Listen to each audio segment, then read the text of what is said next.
Ora, bom dia então a todos. Esta é a aula número 23 de modelação e simulação. Eu penso que vai ser a última aula, vamos concluir hoje a matéria. E o último capítulo consta de algumas observações sobre métodos numéricos e simulação. Desculpa. Para além destes acetatos, que enfim constituem o essencial do que nós vamos ver, há aqui duas referências. O primeiro é um livrinho de uma série que tem coisas muito interessantes, Student's Guide to Numerical Methods, e o outro é um clássico sobre equações diferenciais, que tem um capítulo muito bom. E esta segunda edição, eu julgo que há edições mais recentes, esta segunda edição isto é de, como vem, em 1978. Em 1978 os computadores eram coisas raras e caras. Não é? Em 1978 eu estava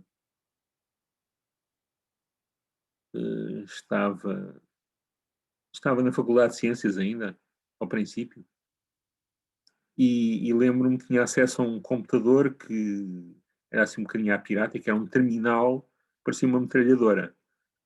O terminal comunicava por telefone com um computador central a 150 baud, com um modem a 150 baud. Portanto, podem imaginar o poder de cálculo que eu tinha debaixo dos dedos e que havia em geral. E era um privilegiado. Agora, o facto de não haver poder de cálculo levou a que o livro seja bastante engenhoso do ponto de vista analítico, que eu acho que é interessante. Depois há outras coisas, há uns cursos do MIT bastante interessantes sobre estas coisas. Nós vamos ver apenas a base, aspectos muito básicos. No que diz respeito às equações diferenciais, à integração de equações diferenciais, sobretudo equações diferenciais ordinárias, embora vamos ver também um exemplo de equações às derivadas parciais. Mas, curiosamente, quer, por exemplo, o livro do Hutchinson, quer uns apontamentos que eu vi do MIT, seguem muito esta linha, que nós vamos ver aqui assim. Portanto, são de facto coisas, são simples e são básicas, mas vale a pena sabê-las. Bom, então, o que é que eu tenho para dizer aqui hoje?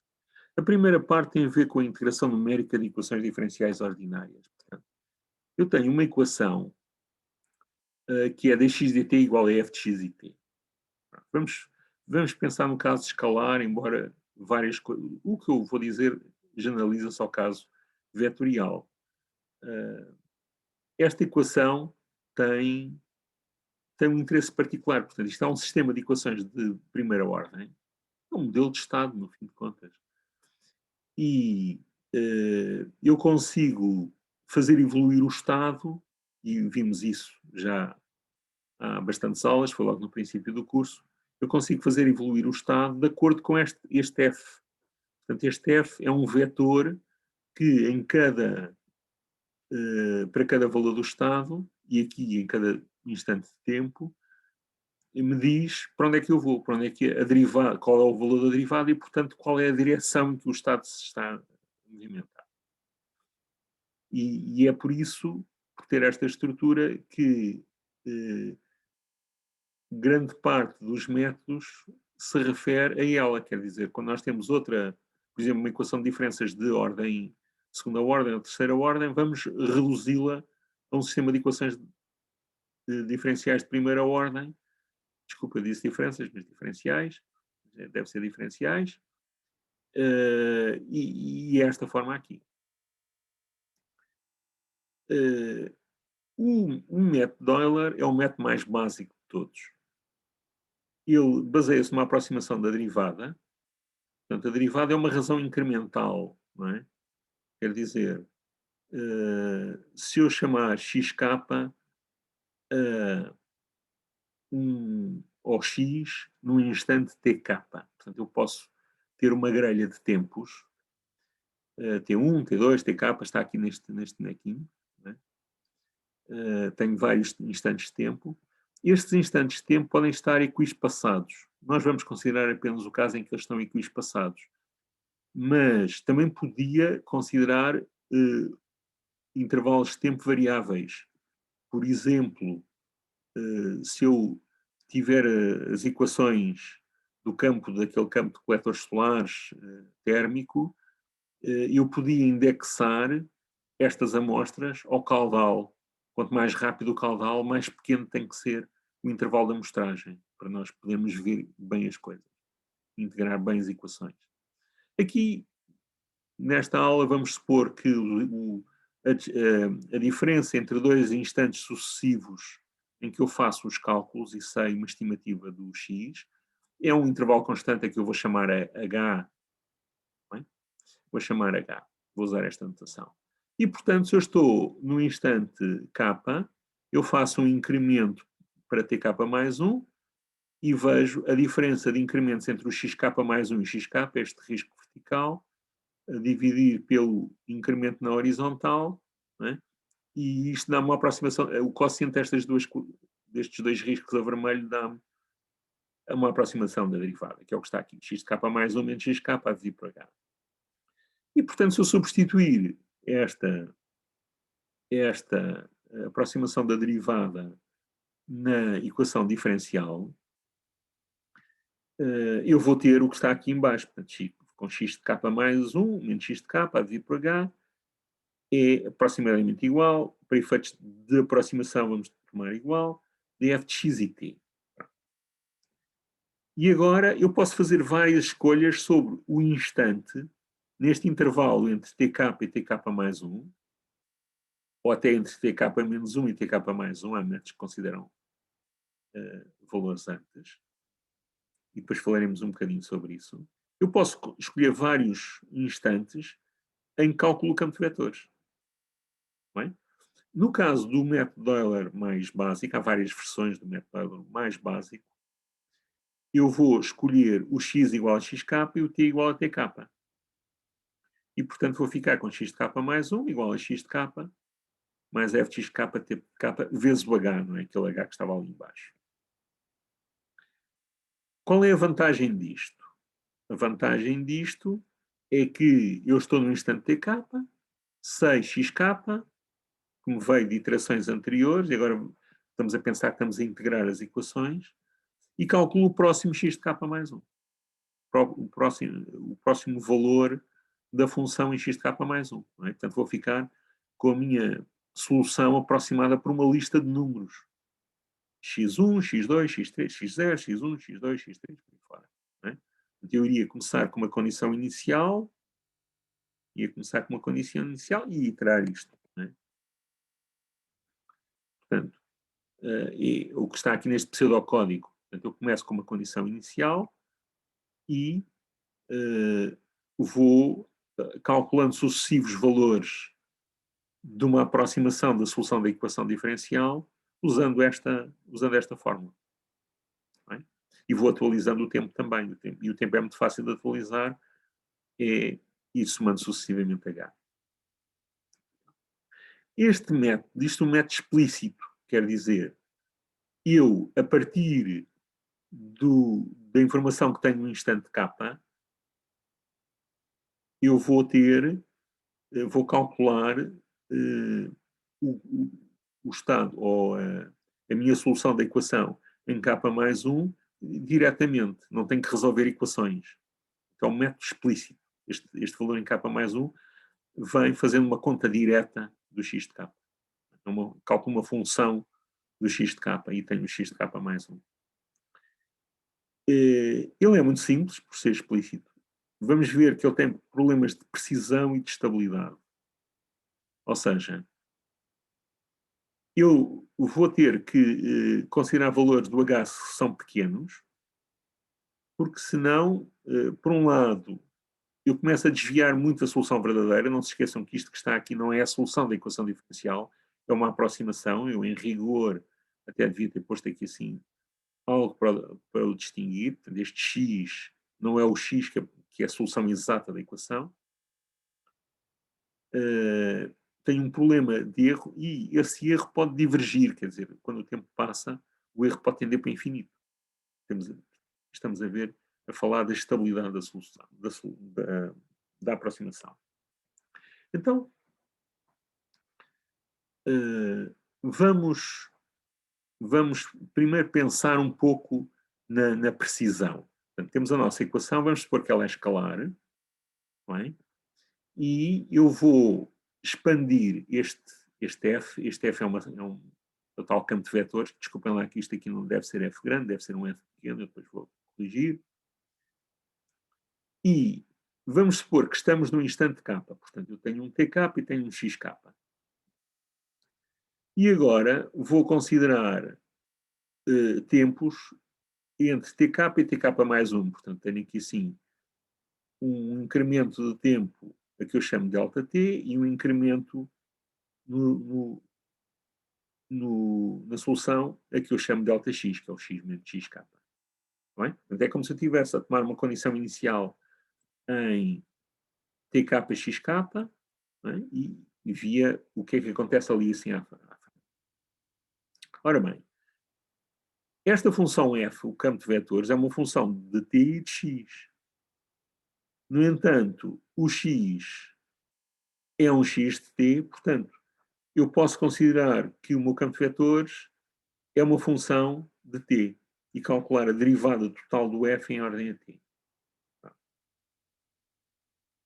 Então, vamos pensar nesta função, a derivada, a primeira e outras derivadas. Não é? Vamos pensar nesta função e vamos fazer uma expansão em série de Taylor em torno do ponto tk/xk. Portanto, o f de xt, t,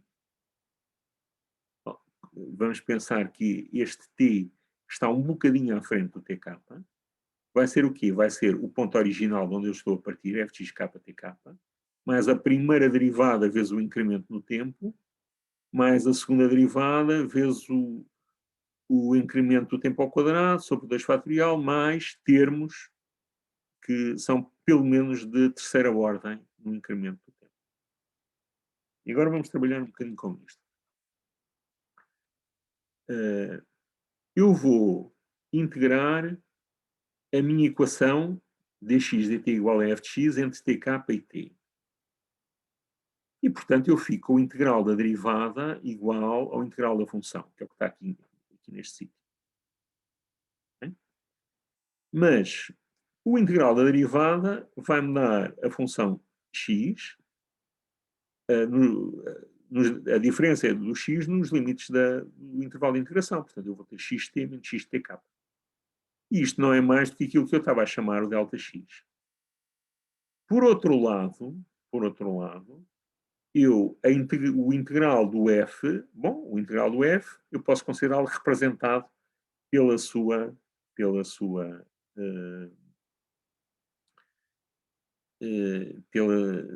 expansão em série de Taylor, e vou integrar isto aqui em rigor deveria ser d delta tal, portanto é aquele incremento de tempo em relação a tk. Imaginem que está aqui d delta tal e aqui d delta tal. E agora reparem, o que é que eu tenho aqui? Este primeiro termo é uma constante, não depende do incremento no tempo. Este segundo termo é esta derivada calculada no ponto k, está bem? Eu estou a representar por fk, f de xk, tk, está bem? dfk dt é a derivada do f em ordem a t calculada nesse ponto e por aí fora. Está bem? No ponto xk, tk e por aí fora, para simplificar a notação. Portanto, isto é uma constante que multiplica, isto é uma variável. E é a variável em relação à qual eu estou a integrar, falta ali um delta. Tá e aqui tenho a segunda derivada, que também é uma constante, o 2 fatorial também é uma constante, e tenho aqui assim a variável de integração ao quadrado. E depois tenho outros termos, que isto ia repetir, que tinham a ver com o incremento ao cubo, o incremento à quarta e por aí fora. Mas isto é muito fácil de integrar, porque é integrar um polinómio. É? Integrar um polinómio. E, portanto, o que é que vai acontecer? Quando eu integro o primeiro termo, eu vou ficar com este primeiro termo, vezes o ΔT. Quando eu integro o segundo termo, eu estou a integrar uma coisa que é uma constante vezes ΔT. Então vou ficar com ΔT quadrado sobre 2. E por aí fora. Está bem? Reparem que é como se estivesse a integrar entre 0 e delta 0 e entre 0 e ΔT e ali o ΔT. Ok, então vamos olhar para isto. Vamos olhar para isto. Como é que funciona o meu método Euler? O meu método Euler diz assim, o meu incremento no x, está bem? O meu incremento no x, portanto, o meu x de k mais 1 menos x de k, vai ser, e eu ponho ali aquele 1, que é para dizer que isto é o de Euler, e de facto vai ser um termo de primeira ordem, vai ser o f calculado no ponto xk vezes o meu delta t, quando t é igual a tk mais 1. Portanto, isto vai ser, no caso do método de Euler, vai ser pura e simplesmente o meu intervalo de integração h. Bem? Portanto, no limite, ou no caso particular em que o meu t é tk mais 1, eu estou a integrar entre tk e tk mais 1 e fico com isto. Pronto.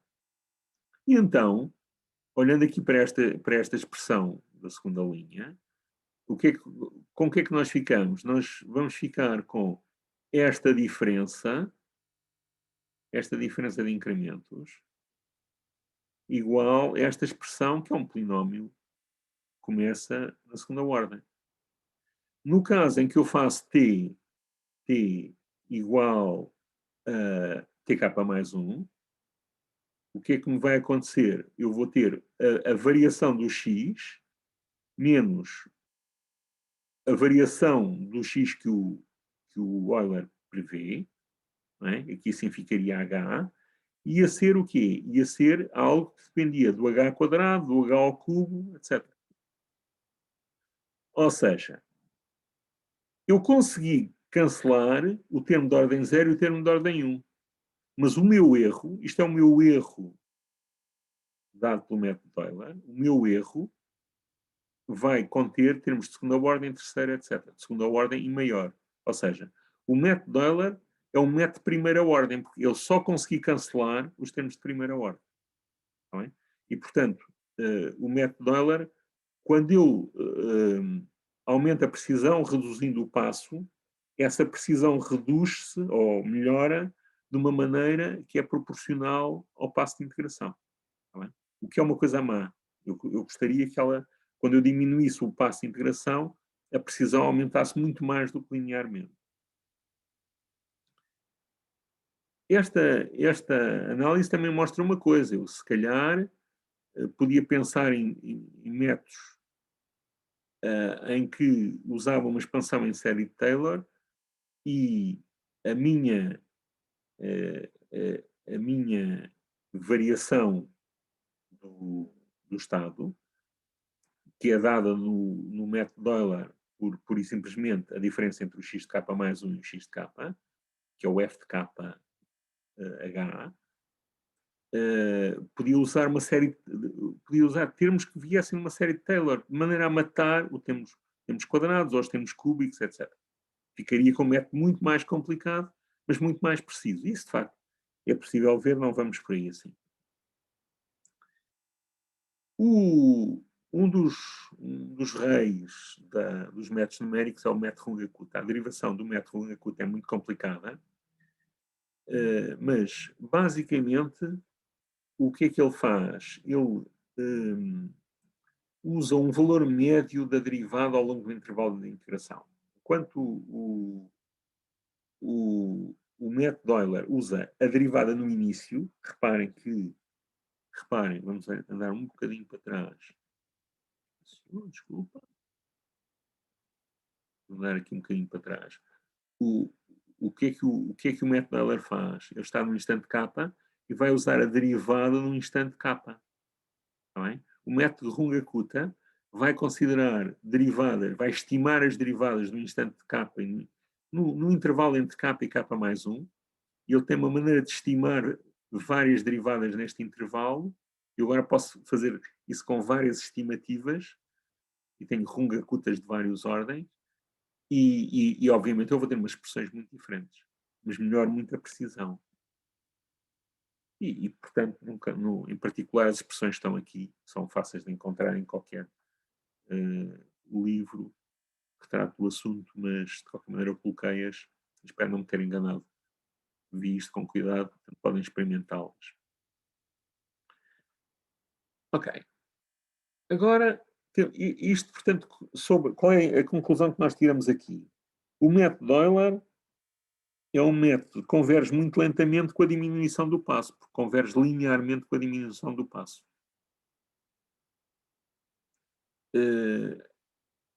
E o Rungakuta converge incrivelmente mais depressa. Ele converge com a quarta potência do H. Porque o H, se for um número menor que 1, o erro diminui muito mais rapidamente. Toda a demonstração destes factos relativamente ao Rungakuta é muito, muito complicada.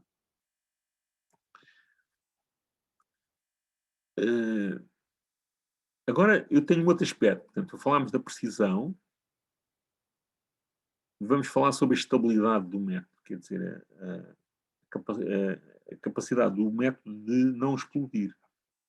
E vamos ver isso também só com um exemplo. É possível fazer contas muito mais complicadas e mais precisas, mas vamos ver um exemplo muito simples. Vamos supor que eu tenho dx dt igual a menos ax com a positivo.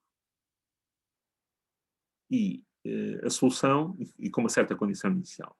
A solução é a condição inicial vezes uma exponencial de menos at. Não é? Se o a é positivo, esta exponencial vai decair para zero. Então eu começo com uma certa condição inicial e as soluções tendem para zero. Então, vamos pensar no nosso método Euler. Não é? O método Euler, neste caso, era x de k mais 1 igual a x de k mais o f de x de k, h. Portanto, temos aqui o h e o f é menos a x de k. Menos a x de k. E eu posso reescrever isto de uma maneira muito simples, ponho o x de k em evidência e fica o que está aqui. Não é? Ou seja, o meu x de k mais 1 no método Euler e para este problema específico vai ser 1 menos AH x de k. E quando eu vou avançando sucessivamente o H, eu começo com a condição inicial e vou multiplicando sempre por 1 menos AH, portanto, o x de k, a solução do método Euler, daquela equação, é estimada por x0 1 menos AH levantado a k. Está bem? Agora reparem, eu sei uma coisa, sei que a solução da equação diferencial tende para zero. Então, condições para que o meu x de k dado pelo método Euler tenda para zero. Qual é a condição? Quem é que me diz?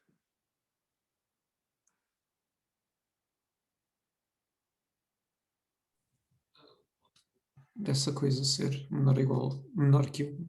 Qual coisa? Já agora? A 1 menos AH. 1 menos AH menor que 1? É 1 O menos AH, módulo. o módulo, não é? É o módulo. Então, porque o módulo é muito importante, não é? Então, vamos lá ver. Se o módulo de 1 menos AH for menor que 1, não é? Isto é 1 menos AH menor que 1 e menos 1 menos AH menor que 1, certo? E isto dá o H maior que 0 e H menor que 2 sobre A. Isto faz sentido ou não? O facto de eu estar a comparar, eu estou a comparar o H com qualquer coisa que é o inverso do A. O inverso do A tem a ver com o quê?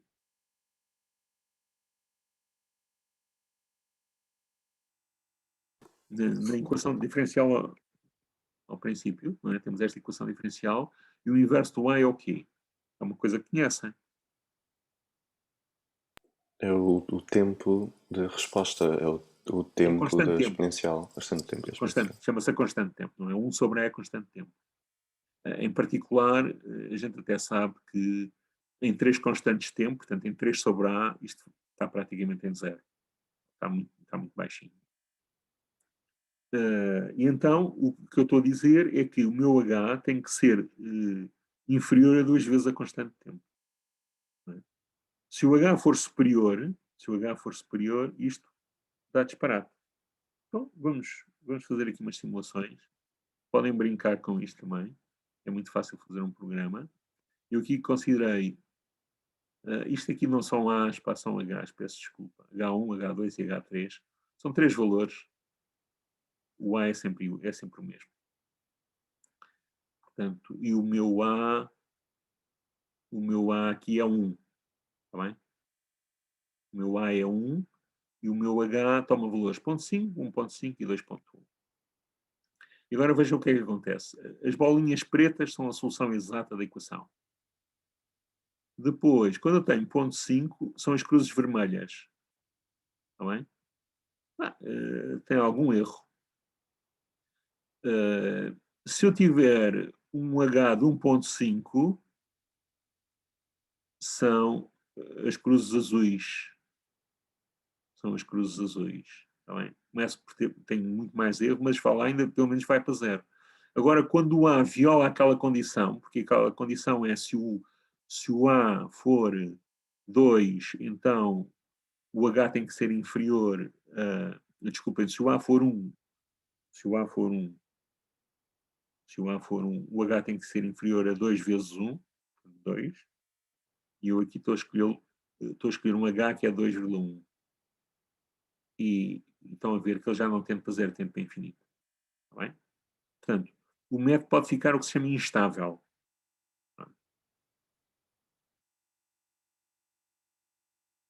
Então, vamos ver uma outra alternativa, que é, em vez de eu calcular a derivada, no princípio, eu calculo no final do intervalo de otimização. Portanto, o método de Euler é x de k mais 1 igual a x de k mais f de x de k t de k, vezes h. E eu agora, em vez de fazer f de x de k t de k, eu faço f de x de k mais 1 t de k mais 1. Portanto, eu vou calcular a derivada no final do intervalo de discretização. Neste caso da equação, o que é que isto vai dar? O que isto vai dar é que aqui onde estava x de k passa a estar x de k mais 1. O meu x de k mais 1 é x de k menos a x de k mais 1h. E então eu fico com x de k mais 1 mais AH igual a x de k. Ou seja, eu para calcular o x de k mais 1 a partir do x de k, eu sei o x de k, e para saber o x de k mais 1 tenho que resolver esta equação. Que neste caso é simplicíssima, não é? Porque é multiplicar pelo inverso do mais AH. Mas, em geral, eu teria que resolver um sistema de equações. Se eu tivesse, por exemplo, não um sistema escalar, mas tivesse várias equações, eu já tinha aqui um sistema de equações algébricas que tinha a resolver. Até podia ser não linear. Está bem?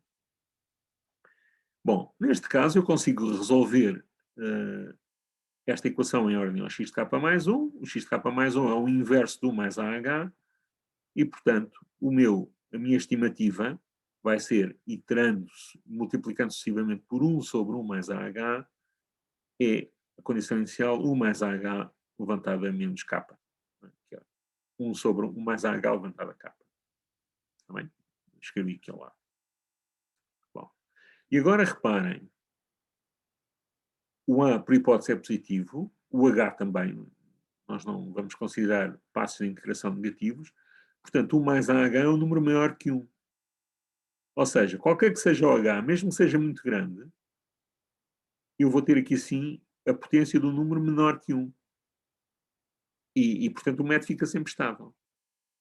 Se eu fizer aqui umas simulações, não é? Ele está sempre estável, está sempre a tender para 0. Não é? Nunca tende para infinito. De facto, este é um exemplo, não é mais do que um exemplo. É? Se nós quiséssemos fazer uma teoria completa, seria muitíssimo mais complicado. Mas ilustra estas conclusões que nós temos aqui.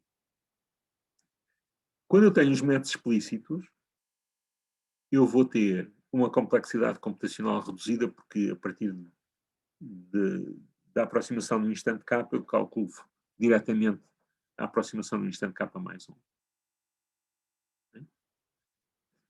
Tem esta característica é interessante quando nós queremos aproximar sistemas contínuos, não é? O método Euler é causal e, portanto, dá uma aproximação muito boa de um sistema contínuo. Muito natural de um sistema contínuo. Embora possa ser insuficiente, por exemplo, imaginem que queriam integrar as equações do HIV a longo prazo. Porque queriam prever o que é que acontece para depois usar isso num sistema de otimização e calcular a dose de fármaco ótima num determinado instante. Se o fizessem com o método de Euler, tinham resultados muito insatisfatórios. Com o método Runge-Kutta as coisas funcionam já muito bem. Isto para vos dar um exemplo, um colega vosso uma vez fez uma tese sobre isso, né? E ali estamos a lidar com um sistema não linear. Mas a grande vantagem do método explícito de Euler é que avança-me o estado de uma maneira que é muito natural. Agora, tem um grande problema, que é os métodos explícitos tendem a ficar instáveis com intervalos de interação grandes. Por outro lado, os métodos implícitos têm maior complexidade computacional, porque eu tenho que resolver em cada passo um sistema algébrico. Se o sistema, ou se as equações que eu estou a integrar forem lineares, isto é relativamente fácil calcular este sistema. Agora, se forem não lineares, eu ainda por cima tenho que fazer uma linearização. Portanto, computacionalmente são coisas complicadas. Mas tem a grande vantagem de permanecer estáveis quando o intervalo de integração aumenta. E isto é uma vantagem grande deles. Alguma pergunta sobre o que eu disse até agora? Ok. Agora temos uma outra coisa. Nós uma vez falámos um bocadinho, mas a propósito do HIV, mas se calhar não ficou a mensagem não passou. E este tema tem a ver com os chamados sistemas STIF. Eu não sei como é que se diz. STIF em português significa rígido. Qual é a tradução técnica no contexto das equações diferenciais, de integração de equações diferenciais? Não há grande literatura portuguesa sobre isso. Portanto, eu vou-lhe chamar sistemas STIF. O que é que são sistemas STIF? São sistemas, se eu tiver um sistema linear com valores próprios muito diferentes. Se eu tiver um sistema não linear, são sistemas em que eu tenho estados muito rápidos e estados muito lentos. Portanto, eu tenho escalas de tempo muito diferentes. Os valores próprios marcam a escala de tempo com que os vários modos do sistema evoluem. Lembram-se que se o A tiver n vetores próprios linearmente independentes, então eu posso escrever a solução deste sistema como uma soma de exponenciais multiplicadas por vetores próprios. E os coeficientes das exponenciais são os valores próprios. E, portanto, se eu tenho uns muito grandes e outros muito pequenos, as exponenciais caem muito rapidamente para zero e há outros que caem muito lentamente para zero. Então, vamos ver o que é que acontece aqui neste caso em que eu tenho esta matriz A, eu tenho um valor próprio em menos 100, é o mais rápido. Reparem que a constante de tempo é o inverso, portanto tenho uma constante de tempo de 0,1, e depois tenho um outro em menos 1, quer dizer, eu vou ter uma constante de tempo aqui de 1. Não é? Quando eu digo 1 e não digo unidades, as unidades estão subjacentes ao que eu escrevi aqui, sim, não é? Pensem que são segundos, ou também podiam ser horas, ou o que quisessem ser. Bom, então, se eu pensar que ali é um sistema de segunda ordem, se eu pensar que aquilo tem dois estados desacoplados, só para ter uma ideia, eu tinha um estado associado a um valor próprio lambda1 e tinha que ter um intervalo de discretização que era 2 sobre o módulo do meu lambda1. E neste caso o lambda1 era 100, portanto estava 0,02. E o outro tinha que ter um H, um intervalo máximo, para não ter problemas de estabilidade, que era de 2, com o método explícito. Estão a ver que eu, para avançar numa das escalas de tempo, na escala de tempo lenta, eu posso avançar muito mais rapidamente do que na escala de tempo rápida. E se eu quiser ver o que se passa com a escala de tempo rápida, eu vou ter que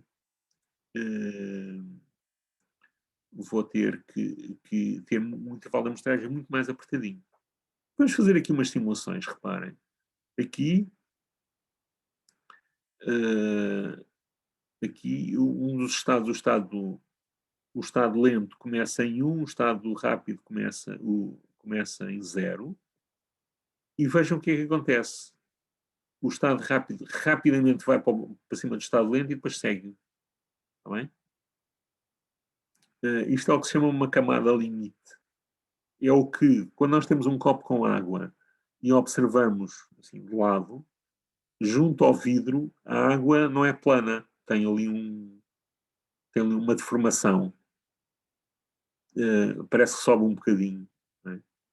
E esses fenómenos, escrevendo as equações da interação da água com o vidro, têm a ver com isto. Portanto, há ali o que se chama uma camada limite, e esse fenómeno que acontece em sistemas físicos que motiva esta nomenclatura. Portanto, quando eu tenho sistemas com ambos estáveis, com um estado muito rápido e um estado muito lento, o estado muito rápido evolui muito rapidamente e depois, a partir daí, assim, ela fica proporcional ao estado lento. Não é? Podia ficar ou com o valor dele, ou por isso simplesmente o estado lento fez uma constante de acontecer.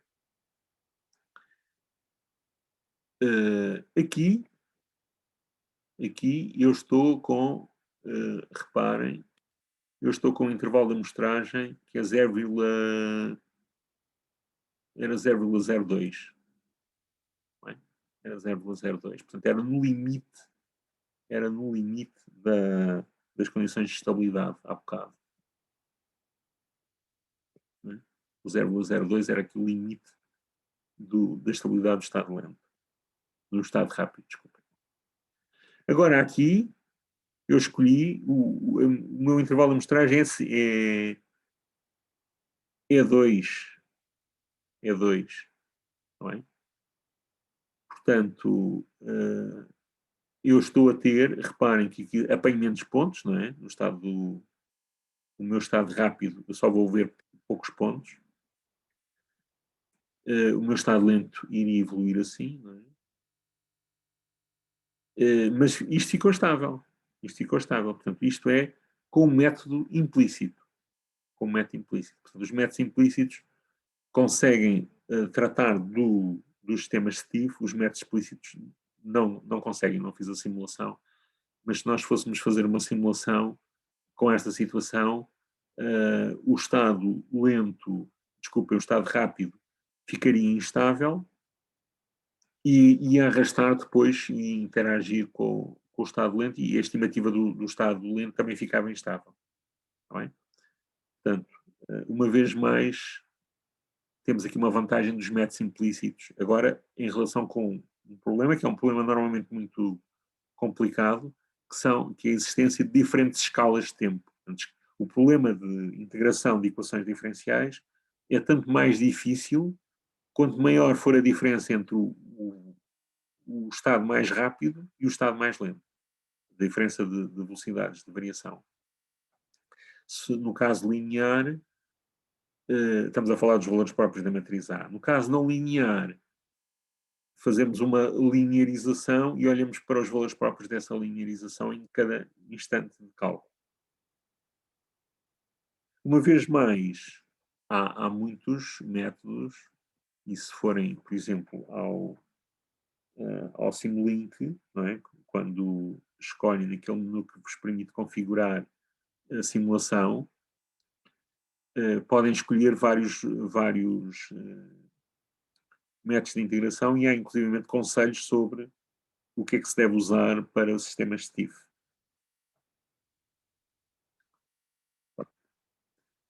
Nós podemos usar estas ideias também sobre as equações às derivadas parciais. E eu aqui vou usar fórmulas de aproximação da derivada não baseadas em estar em capa e depois considerar capa mais um, mas centradas. Portanto, eu ando um passinho para trás, não é? Se eu estiver em X, vou para X menos H, vou para X mais H e tenho a minha derivada. Agora reparem que vai ser a diferença entre o guia de X mais H menos o guia de X menos H, e agora o intervalo de tempo é duplo, não é? Se eu pensar numa fórmula para a segunda derivada, a segunda derivada vai ser... Reparem que agora aqui o x é variável independente. Eu estou a fazer isto preparando uma situação em que eu vou ter... O x representa um espaço. Se eu quiser ter uma fórmula para a segunda derivada,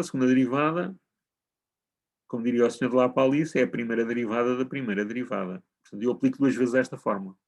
Não é? Calculo a primeira derivada e agora isto é a minha função e agora vou aplicar novamente esta função, vou aplicar esta fórmula a esta função. Não é? E fico com o que está aqui, sim. Não é mais do que repetirem a aplicação sucessiva desta expressão. Pronto. Então, vamos considerar um problema chamado problema de Cauchy, quer dizer, eu vou ter uma função que tem uma condição inicial no espaço, e vamos pensar que o espaço é uma única direção. Vamos supor que eu tenho um fio, que é para não só ter uma dimensão, com comprimento 10, que está alinhado com o eixo x entre 0 e 10, com as coordenadas 0 e 10, bem? E agora eu quero ver como é que evolui a temperatura no fio, e eu vou chamar U à temperatura no ponto X no instante T. Bem? Quero ver como é que esta temperatura evolui. E eu vou supor que inicialmente eu aqueci o fio e fiquei com uma arcada de sinusoide. Não é? Isto é um fator de escala, e agora aqui sim tenho, quando o x é a 0, o seno de 0 é 0, quando x é 10, ficava seno de pico também é 0. Portanto, vou ter aqui uma arcada de sinusoide. Portanto, o fio está aquecido, ou tem uma distribuição de temperatura proporcional a este sinal, e quero ver como é que a temperatura evolui no tempo. Não é? E para isso eu vou integrar a equação do calor. Não interessa aqui a dedução da equação do calor, de resto acho que estudaram na física, não foi? E a equação do calor é o quê? Eu tenho a derivada parcial do U em ordem a t, vai ser um coeficiente de difusão, que eu chamo alfa, vezes a segunda derivada do U em ordem ao x. E tenho uma condição inicial, portanto eu estou a especificar o U para todo o x no instante 0, bem? E o meu x varia entre 0 e 10. Portanto, formalmente é este problema que eu quero resolver numericamente. Eu quero aproximar numericamente esta equação. Bem? Reparem, eu posso pensar que para t igual a 0 eu tenho uma distribuição de temperatura, depois ando um bocadinho tenho outra, depois ando mais um bocadinho tenho outra, e por aí fora. Bem? E então eu vou aproximar quer a derivada em ordem ao tempo, quer a derivada em ordem ao espaço, por diferenças finitas. Portanto, a minha derivada em ordem ao tempo é manter o x, e aqui dou um incremento no tempo, e, portanto, faço u de x t mais dt, menos u de x t, a derivar. Este dt é o h, não é? É o intervalo. Só que eu agora tenho 2 h's. Tenho um h no tempo e tenho um h no espaço. Nós deixamos de dt e dx. Bem? Portanto, isto vem da aproximação da derivada no tempo, igual a alfa, e agora aqui tenho a minha aproximação da segunda derivada no espaço, aquela forma das diferenças centradas, por simplesmente. Nas pontas, eu tenho que fazer hipóteses, porque me falta um ponto, não é? E a hipótese que é feita, que é conveniente depois do ponto de vista dos resultados que se obtém, leva a este valor que está aqui.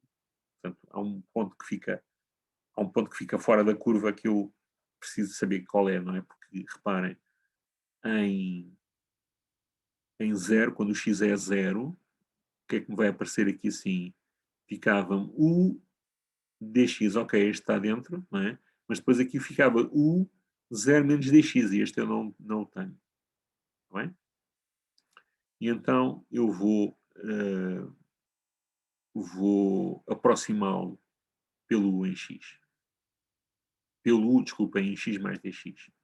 E aqui assim em x menos dx, em x menos dx para x igual a 10. Está bem?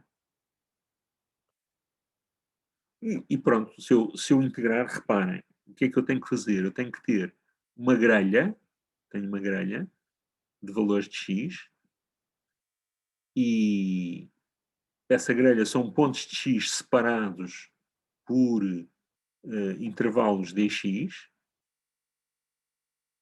Por exemplo, eu posso dividir o intervalo entre 0 e 10 de 10 em 10 centímetros. Né? Portanto, 0,1 em 0,1, portanto ficava com 100 pontos, e considerava a estimativa do U e ia atualizando. Portanto, eu começava com uma distribuição e depois avançava um bocadinho. Começava com uma distribuição para t igual a 0, depois para t igual a 1 ia fazer o quê? T igual a t mais dt, desculpem. Avançava um bocadinho no tempo. A distribuição ao longo desses pontos da grelha era o que lá estava, mais, isto aqui são coeficientes constantes, vezes esta expressão que está aqui. Não é? E evoluindo, e ficava com, ia ter uma solução destas. O significado da solução não é muito importante, mas é fácil de interpretar, não é? Portanto, eu comecei com uma arcada distribuição de temperaturas, à medida que o tempo passa, estas partes mais frias vão aquecendo e as partes mais quentes vão arrefecendo, e a distribuição vai tender para uma temperatura uniforme ao longo da barra. Pronto. A última coisa que eu queria dizer são 2 ou 3 comentários sobre o Simulink. Né? Um deles é como é que o Simulink faz a interpretação dos blocos, faz a integração das equações. Há uma coisa que eu coloquei aqui acima, mas que de certeza que já têm a noção dela, que é, eu tenho blocos que fazem uma transferência direta. Quer dizer, quando eu ponho qualquer coisa na entrada do bloco, eu posso imediatamente calcular o que está à saída. E estão aqui listadas vários exemplos. A função definida pelo utilizador, um ganho, a condição inicial do integrador, e isso tem a ver com algo que viram no último trabalho, eu já comento um bocadinho mais, o produto, o modelo de estado linear com matriz D tem uma ação interna se o D for diferente de 0, porque há uma ação imediata da entrada no estado, o estado reage instantaneamente se eu tiver um D diferente de 0, a soma, se eu tiver funções de transferência ou modelo de polos e zeros com o mesmo número de polos e de zeros, há uma constante. Não é? Eu posso escrever isso como uma constante mais uma função de transferência que tem estritamente mais polos do que zeros. E essa constante dá uma transferência imediata. Há estes blocos que fazem a transferência imediata. Então, vamos lá pensar. Puxar isto aqui um pouquinho. Conseguem ver o diagrama, não conseguem? Eu pus aqui Sim. Obrigado. Eu consigo. Eu coloquei aqui um diagrama. Não visa nenhum objetivo, visa apenas mostrar como é que o Simulink faz a atualização. Portanto, eu tenho alguns blocos, daqueles blocos com transferência imediata ou estáticos, ganhos, há aqui 3 ganhos, e há aqui um ponto de soma. E depois há blocos que são o que eu chamo de dinâmicos. Podem ser integradores, neste caso eram 2 integradores. Não é? Então, como é que o Simulink faz? Ele vai correr, ele tem uma numeração dos blocos, que é feita de alguma maneira inteligente, de certeza, não sei como é que é. Mas vamos pensar que temos a numeração é esta, portanto, as saídas eram estas.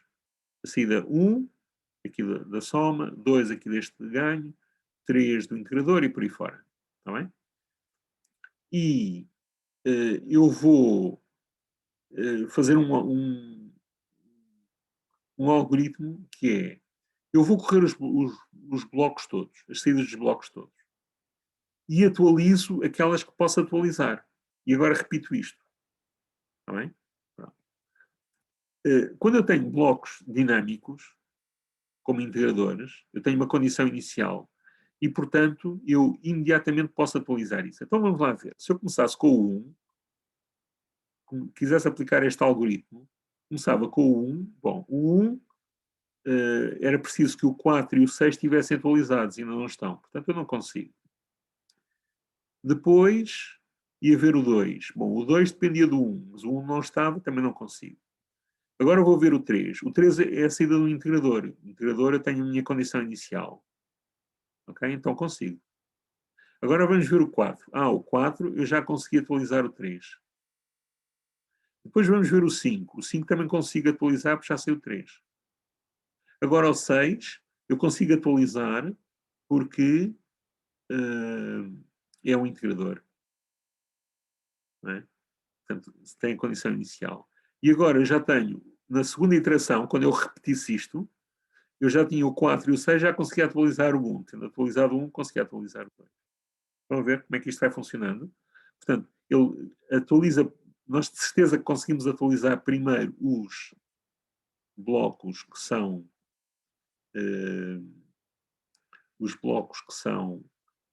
dinâmicos, podem ser integradores, podem ser modelos de estado, com mais sem matriz D, podem ser sistemas discretos também. Tudo o que eu tenho funciona como uma condição inicial. E depois, a partir daí, assim, eu vou atualizando os outros todos. Vou correndo o grafo, vou varrendo o grafo sucessivamente e vou atualizando. E é assim, grosso modo, funciona o Simulink. Não é? E aquilo está cheio de truques, de certeza, que são não publicados. Eu tenho que ter cuidado com uma coisa que são os loops algébricos. O que é um loop algébrico? É quando eu, num grafo destes, eu tenho variáveis que saem de blocos que são os blocos estáticos. Os tais blocos são direct feed-through ou transferência direta. Está aqui um exemplo. Não é? Se eu tenho um bloco de soma ou de subtração, reparem que eu aqui tinha uma pesquinha de rabo na boca. O Simulink tem algoritmos para lidar com isto. Mas se eu fizesse uma coisa destas, eu ia entupir a minha simulação. Não é? Este tipo de chamados loops algébricos, quer dizer, eu tenho relações algébricas entre variáveis que vêm de um bloco com feed-through, ter a saída ligada à entrada. Ou então, isto é fácil de ver, ou então, às vezes tenho este ligado ao outro e formam um loop algébrico, sem nenhum integrador lá pelo meio. Bem? E essas coisas ou impedem a simulação ou fazem com que a simulação demore horas. Então nós temos que catar essas coisas, perceber onde é que elas estão. O Simulink tem algumas ferramentas que ajudam a identificar onde é que está o loop algébrico. De qualquer maneira, quando isso acontece, é uma dor de cabeça. Aqui neste caso, resolver o problema era simples, porque o Z é o U menos Z, ou seja, o Z era o sobre 2. Portanto, eu ia substituir isto por simplesmente por um ganho, 0,5. Né? Se eu tiver uma coisa mais complicada, vou ter que depois substituí-la normalmente por uma relação algébrica. Houve uma altura na minha vida em que trabalhei muito com EDP, modelos, caldeiras, e então havia eram modelos bastante complicados e que tinham relações, por exemplo, a relação entre a pressão, a temperatura e o volume em água e vapor, com transição de fase, chamadas tabelas de água-vapor. E aquilo dava umas relações algébricas que eram aproximadas por polinómios. Quando a gente punha o nosso modelo todo, a certa altura lá aparecia um loop algébrico, né? Misturávamos aquilo com os integradores. Estávamos a falar de modelos aí, com 24 estados, né? Com 24 integradores. Já eram coisas relativamente complexas. Quando aparecia um loop algébrico, aquilo era uma dor de cabeça. Lá andávamos nós a catar, a ver onde é que conseguíamos eliminar o loop algébrico. Portanto, estas eram as duas coisas que eu vos queria dizer. Este algoritmo de atualização, reparem, o que é que ele faz? Quando ele atualiza, ele vai avançando por passos de integração, podem ser fixos ou podem ser variáveis, e entre dois passos de atualização ele segue uma lógica destas. Para terem essa ideia. Mais importante do ponto de vista prático, esta questão dos loops algébricos, quando a pessoa faz uma simulação mais complicada, aparece. Há blocos que ajudam a eliminar loops algébricos e já usaram aquele bloco IC para as condições iniciais, porque se eu fizer uma realimentação do estado do integrador, naquele exemplo da bola saltitante, eu ia ter um loop algébrico, então este bloco IC impõe a condição inicial e funciona como, digamos, um ponto de paragem que ele começa a fazer as contas a partir daí, assim, depois o integrador começa a fazer o seu trabalho normalmente. Mas há um loop algébrico inicial que pode aparecer em si. Este IC já o conhece. Há um outro ainda, mais para aspectos diferentes, e que tem a ver também com nós quebrarmos esta relação puramente algébrica que acontece entre variáveis. E pronto. Portanto, era tudo o que eu tenho a dizer-vos sobre os malefícios do tabaco. E o curso acaba aqui assim. Vocês querem fazer alguma pergunta?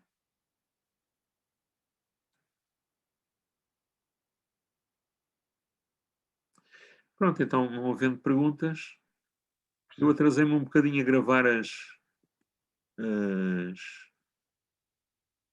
aulas, mas amanhã, até ao final do dia, vai ficar tudo gravado. A gravação é sempre uma coisa muito complicada, porque o YouTube faz uma verificação e essa verificação às vezes chega a demorar mais de meia hora. E pronto, há ali assim um período de tempo alargado em que eu tenho que estar ali assim a ver se é, se não é. Tenho o computador ocupado, também não quero começar a fazer outras coisas enquanto... E isso leva às vezes uns atrasos. Mas amanhã vai ficar tudo. As duas aulas anteriores a esta aula vão ficar todas publicadas. Professor, Sim? então como é que é o resto das teóricas até ao fim? Mas já não há mais teóricas. As aulas acabam. ok, pensava. Íamos ter só mais uma, não é? Era a aula de quarta-feira, acho eu. Acho que eram mais 3. Também há para a semana, sim. Para a semana ainda há aulas. Sim. De qualquer maneira, o programa foi dado e, portanto, paramos aqui, sim. Ok. Obrigado, professor. É que eu estava convencido que era só esta semana. Mas este ano o calendário... Eu julgo que a minha confusão vem do seguinte, é que o planeamento foi feito inicialmente com testes e os testes, a partir dos testes, do segundo teste deixa de haver aulas, não é? Não faz sentido estar a dar mais matéria. E acho que as coisas acabavam esta semana, acho eu. De qualquer maneira, pronto, temos a matéria toda. Se quiserem tirar algumas dúvidas ou coisa assim, eu estou sempre à vossa disposição, inclusivamente para marcar uma sessão de Skype. Está bem? Obrigado, professor. Nada. Pronto, então, obrigado por terem sido persistentes e seguirem as aulas todas até ao final. E há uma outra coisa que eu também vou colocar, há uma parte dos problemas que está publicada e eu vou publicar o resto dos problemas que faltam, também vou fazer isso rapidamente. E pronto. Muito bom dia e vamos encontrando. Muito obrigado. Deus Bom dia. obrigado. Obrigado. Boa semana. Obrigado.